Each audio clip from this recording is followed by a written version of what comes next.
वंदे मातरम दोस्तों। हमने हमारे अगले वीडियो लेक्चर में यानी कि अगले क्लास में हमारा कक्षा 6, 7 और 8 का जो व्याकरण का एक महत्वपूर्ण टॉपिक था काल परिचय, यानी कि काल किसे कहते हैं, काल क्या होता है, उनके कितने प्रकार हैं, जिसके बारे में दोस्तों हम बोर्ड पर लिखकर इस वीडियो लेक्चर में सर्वप्रथम काल क्या होता है इसके बारे में चर्चा की। उसके बाद काल के जो 3 भेद हैं, तो 3 प्रकार है, जिसमें पहला प्रकार यानी कि वर्तमान काल के बारे में हमने उनके उदाहरणों के द्वारा जानकारी प्राप्त की।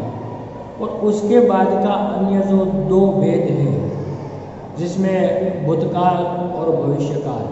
तो दोस्तों आज के वीडियो लेक्चर में भूतकाल क्या होता है, भूतकाल में कौन सी क्रिया के संकेत को भूतकाल के नाम से जानते हैं, और उसी प्रकार भविष्यकाल क्या होता है, कौन सी क्रिया के संकेत से हम भविष्यकाल होने का हमें बोध होता है, जिनको हम आज उदाहरण के द्वारा यानी कि उसकी व्याख्या और परिभाषा के द्वारा उसे बोर्ड पर लिखकर समझने का प्रयास करेंगे। यानी कि ये जो वीडियो लेक्चर हमारा काल परिचय होगा उसका ये पार्ट 2 होगा। पहले यानी कि पार्ट 1 में हमने काल परिचय, काल किसे कहते हैं, और पहला प्रकार वर्तमान काल क्या होता है, जिसके बारे में हमने परिचय प्राप्त किया।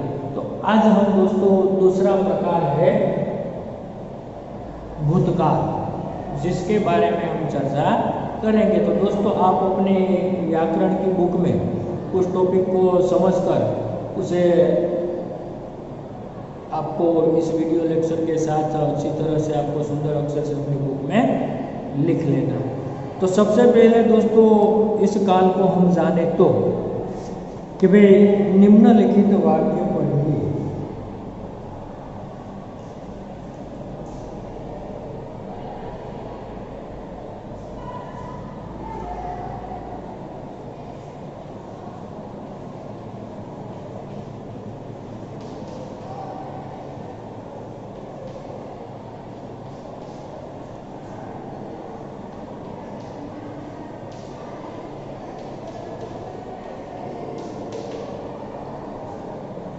पहला वाक्य है यहाँ पर, मीना कल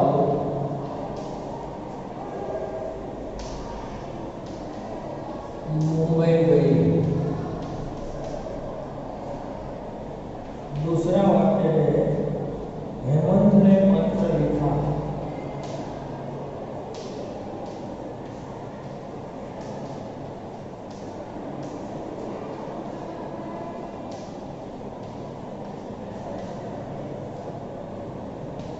तीसरा वाक्य है, माँ ने दीप जलाया।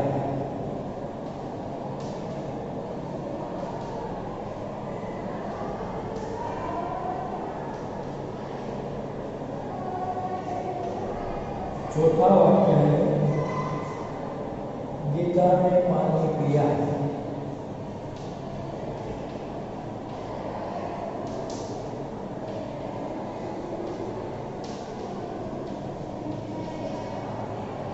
और अगला वाक्य है, आँख मचोले खेलते थे।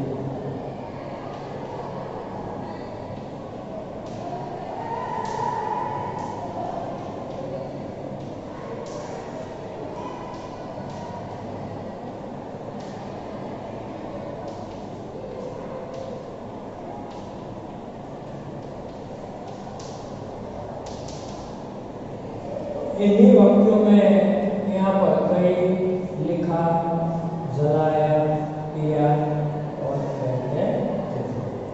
अब दोस्तों यहाँ पर देखिए, जो यहाँ पर मैंने आपको वाक्य लिखे कि भाई मीना कल मुंबई गई, हेमंत ने पत्र लिखा, माँ ने दीप जलाया, गीता ने पानी पिया, लड़के आंख मिचोली खेलते थे।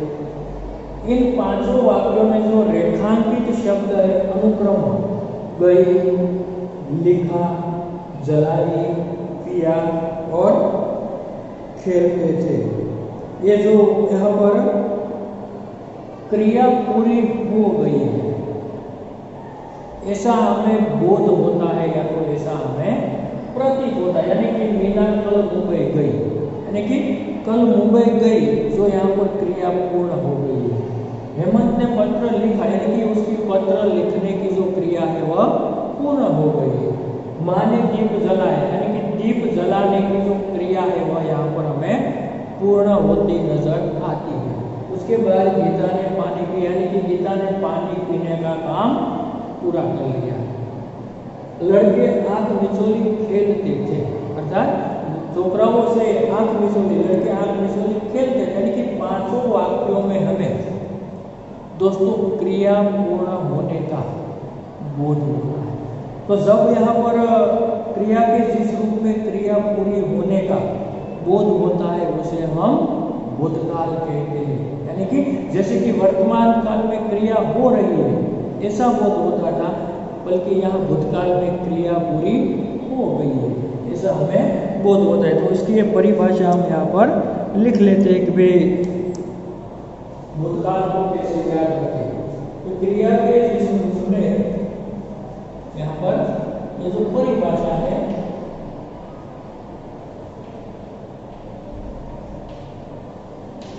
क्रिया के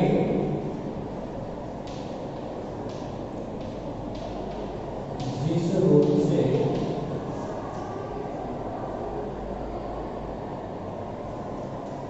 क्रिया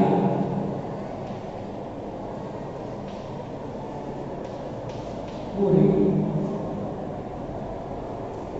होने का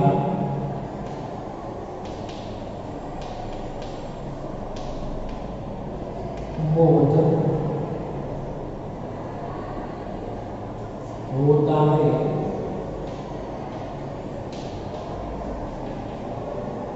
उसे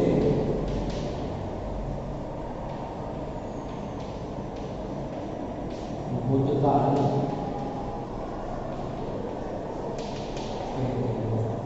तो दोस्तों भूतकाल में हमें केवल यहाँ पर इतना ही याद रखना है कि भाई जिस रूप से क्रिया जब पूरी होने का हमें बोध होता है, वो क्रिया पूरी होने का हमें पता चलता है, तब ऐसा कहा जाता है कि ये भूतकाल है, यानी कि ये वाक्य भूतकाल का है। तो दोस्तों इसी प्रकार से ये भूतकाल आपके लिए सरल है। आपको भूतकाल में केवल इतना ही याद रखना है कि जिसमें क्रिया पूर्ण होने का या तो पूरी होने का बोध होता है। जैसे कि वर्तमान में क्रिया शुरू या तो क्रिया हो रही है या तो क्रिया शुरू है ऐसा बोध होता है, जबकि भूतकाल में क्रिया पूर्ण हो गई है, क्रिया हो चुकी है ऐसा हमें बोध होता है। उसी प्रकार को हम भविष्य काल को समझे तो दोस्तों निम्नलिखित वाक्य पढ़िए।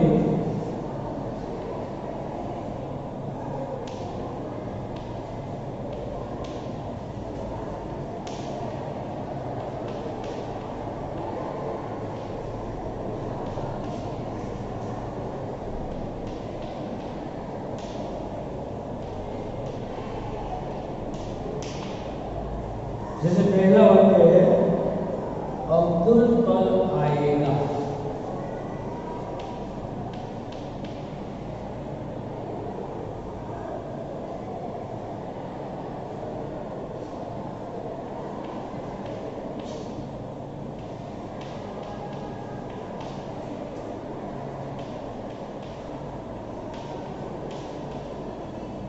दूसरा वाक्य है यहाँ पर लड़के शाम को खेलेंगे।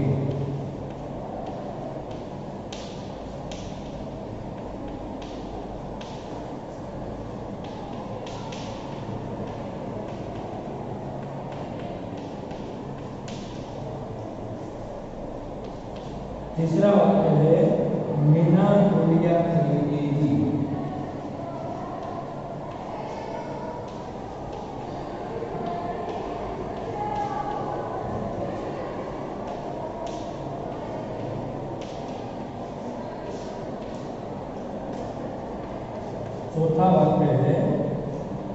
डाकिया डाक लाएगा।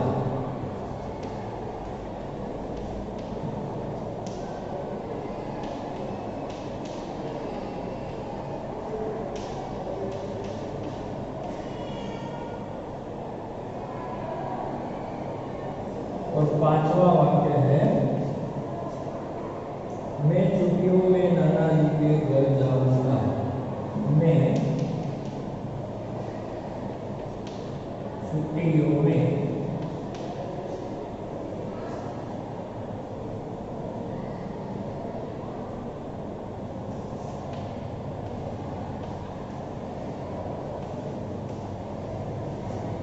नाना जी के घर जाऊंगा।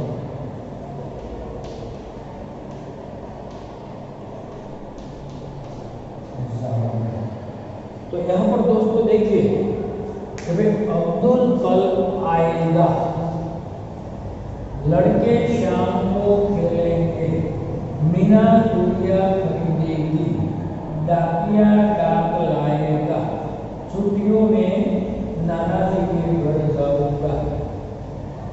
तो दोस्तों यहाँ पर आप हम क्रमशः देखेंगे कि जो वाक्य यहाँ पर दिए गए हैं, जिसमें क्रमशः पहले वाक्य में आएगा, दूसरे वाक्य में खेलेंगे, तीसरे वाक्य में खरीदेगी, चौथे वाक्य में लाएगी और पांचवें वाक्य में जाऊंगा।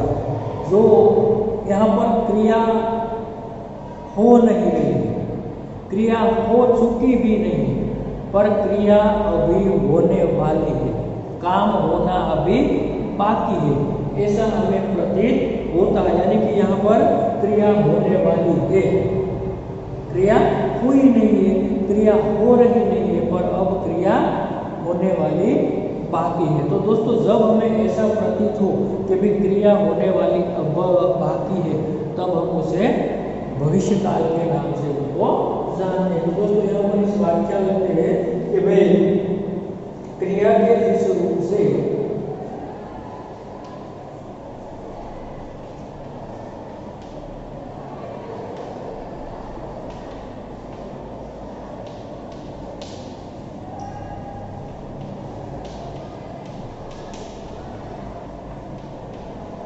क्रिया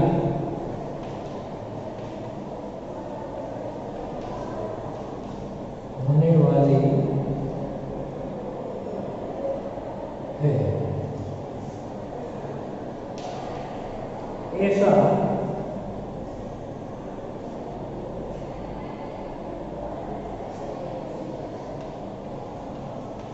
ऐसा बोध होता है।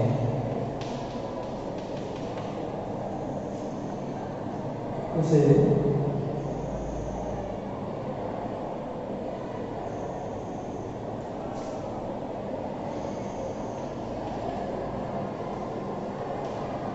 भविष्य काल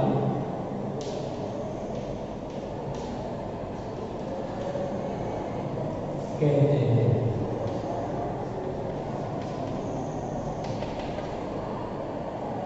तो दोस्तों आपको अब पता चल गया होगा कि भाई भविष्य काल क्या होता है, भविष्य काल किसे कहते हैं। तो दोस्तों आपको केवल याद यही रखना है तीनों बातों में, वर्तमान काल में क्रिया हो रही है ऐसा बोध प्रतीत होता है, जबकि भूतकाल में क्रिया हो चुकी है ऐसा हमें बोध प्रतीत होता है, और भविष्य काल में क्रिया अभी होने वाली बाकी है ऐसा हमें बोध प्रतीत होता है। तो अब दोस्तों आपको पता चल गया होगा कि भाई काल के जो तीन प्रमुख भेद हैं, जिसमें काल क्या होता है, काल के प्रमुख तीन भेद में वर्तमान क्या होता है, वर्तमान किसे कहते हैं, भविष्य काल क्या होता है, भविष्य काल किसे कहते हैं, और भूतकाल क्या होता है, भूतकाल किसे कहते हैं, उनके बारे में आपको जानकारी प्राप्त हो चुकी है। तो अब दोस्तों इसके आधार पर जो हमने यहाँ पर वर्तमान काल, भूतकाल और भविष्य काल की जो जानकारी प्राप्त की, उसके बारे में जानकारी लेने के लिए स्वाध्याय में आपको मैं कुछ प्रश्न आपको देता हूँ, जिसमें आपको ये पहचानना है, ये जानना है। जो मैं यहाँ पर 5 वाक्य आपको लिख कर देता हूँ कि जिसमें से आपको ये पहचान कर होमवर्क में ये लिखना है कि भाई ये किस काल का वाक्य है, ये आपको दर्शाना है।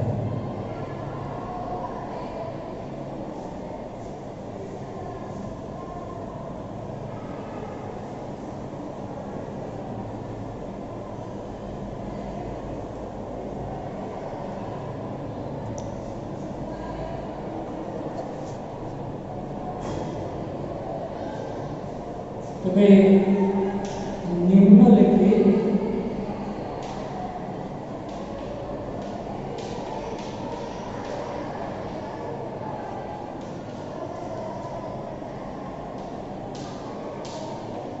वाक्य में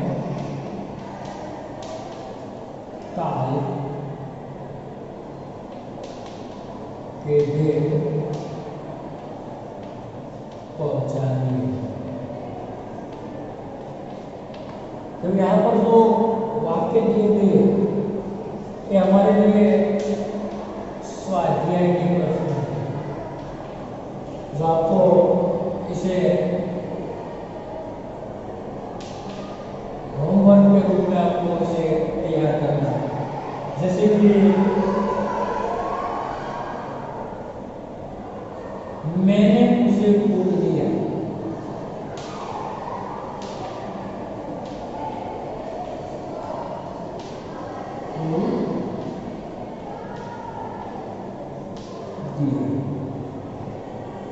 मैं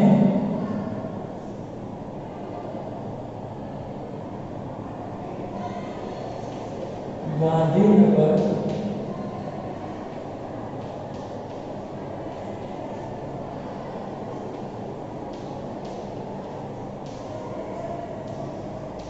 गुजरात में है।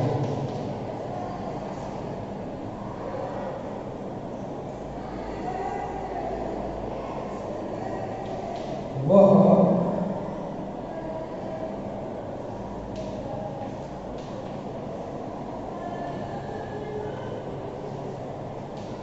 विद्यालय जा रहा है।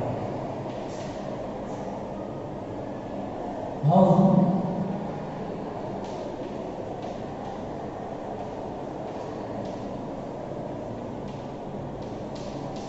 प्रयाग जाएंगे।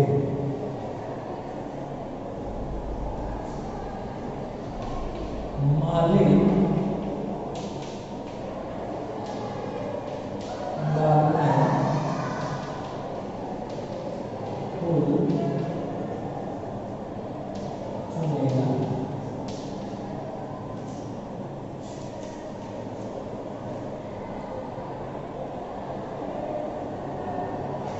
में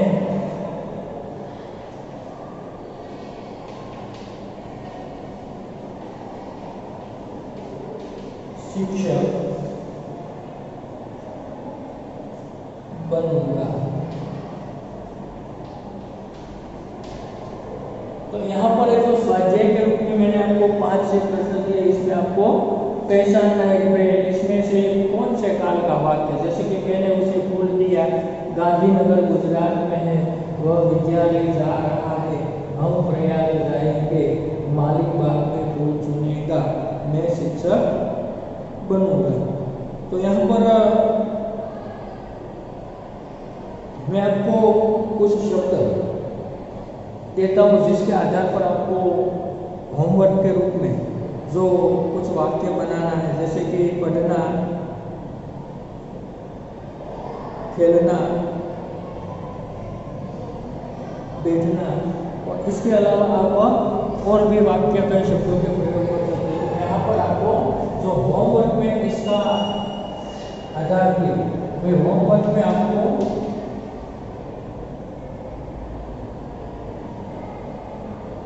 वर्तमान,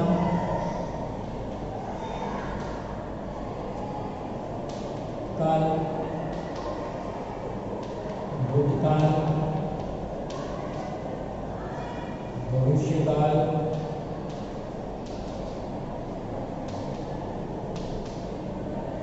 के 5 वाक्य बनाना है।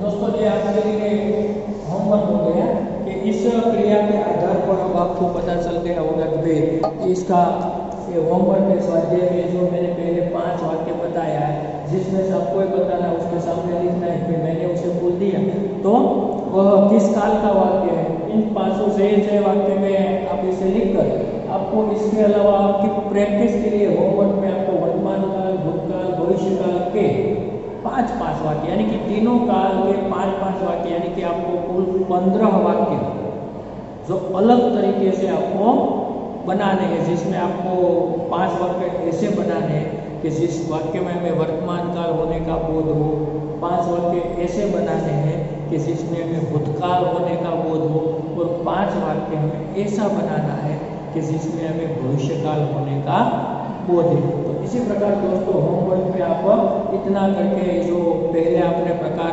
सीखा, इन व्याख्या यानी कि इस समझ के आधार पर आप अपने होमवर्क में या तो आप अपनी रफ बुक में इस प्रकार से प्रैक्टिस के रूप में आपको इस वाक्य का प्रकार बताना है, और उसके साथ साथ ये 15 वाक्य तीनों काल के 5-5 वाक्य बनाकर आपको होमवर्क में उसे लिखकर आप अपने तरीके से आपको प्रैक्टिस करनी है, और काल के परिचय को उसके प्रकार को आप अच्छी तरह से उसे जानना है, इसका आहरण करना है। तो यहाँ पर इस वीडियो लेक्चर को दोस्तों हम पूर्ण करते हैं, यानी कि हमारी 6, 7 और 8 कक्षा का जो ये व्याकरण का मुद्दा था, काल और उसके भेद यानी कि काल और उसके तीनों भेदों के बारे में इस वीडियो लेक्चर यानी कि पार्ट 2 में यहाँ पर ये खत्म होता है, पूर्ण होता है, और यहाँ पर हम इस वीडियो लेक्चर को पूर्ण करते हैं। Thank you.